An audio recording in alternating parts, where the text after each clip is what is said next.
Thank you for joining me again in Bible study. As we get ready for the third Sunday in Lent, we look at this Sunday's reading. It's Luke chapter 15, verses 1 to 32. And if you haven't had a chance to read it yet, I encourage you to do so. Just pause this video, and below in the video description, there's a link to this reading. Click on that link, read the reading, and then come back and pick up the video from here.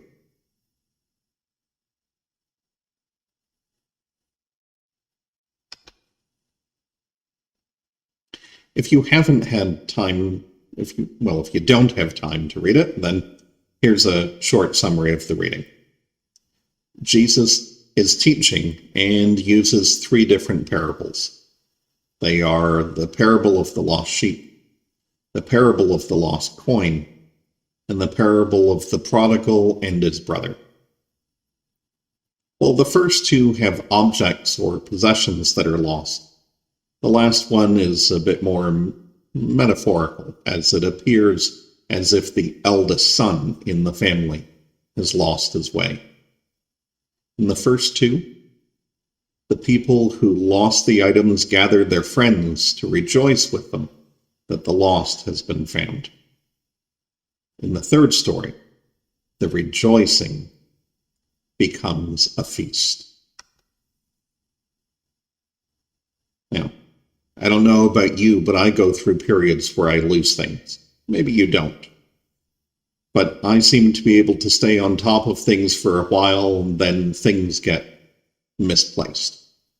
Usually momentarily, sometimes for much longer. Actually, in preparation for this Bible study, I lost my mobile phone. And since it's my phone that is used as the camera to record the videos, it's an important part of the process. So losing it brings an end to my ability to put out these Bible studies. Now, fortunately, my Google Assistant is readily available to ring my device, so the lost doesn't stay lost long, and it's easily solvable. However, I've lost things for much longer than that.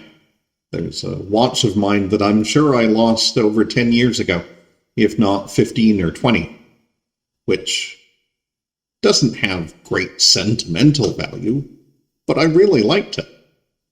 And it would be good to know where it's gone. Not only do we talk about losing something, but at times we talk about losing someone. And that's when we're trying to find a way to talk about death. However, losing someone is a way that is talked about loss biblically as well. You can see in the slide from Logos Bible study software that the Greek word used in the first parable that we translate as lost can also have meanings of death, destroyed, perished, as well as lost. And the parable of the prodigal and his brother isn't about a death, though. Sometimes losing someone is really about the loss of a relationship.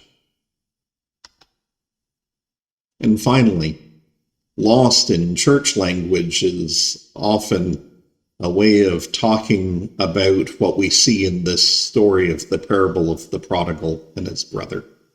That there's somehow a person has lost their way from following what we would understand God would want us to do.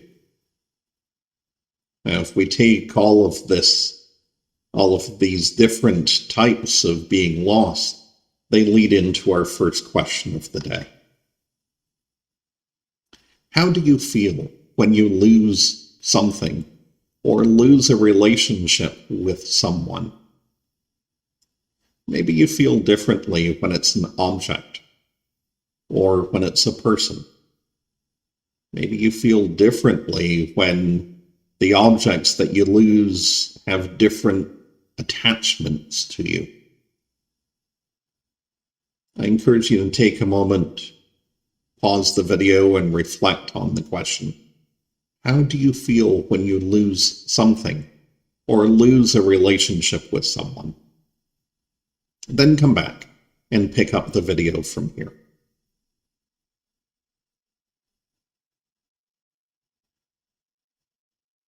Okay, we're going to head straight in to our second question of the day. How do you feel when you find something or when you restore a relationship with someone? Again, I suggest you take a moment and pause the video and reflect on that question. How do you feel when you find something or restore a relationship with someone? Then come back and pick up the video again from here.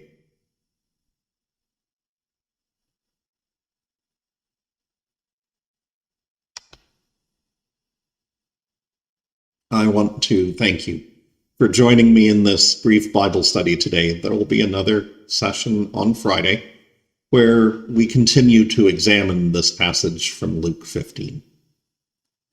If you wish to send me a note on your thoughts with regard to these two questions, I'd love to read them. Please email me at pastorcolin@holycrossburlington.ca. I hope you and those you love are well.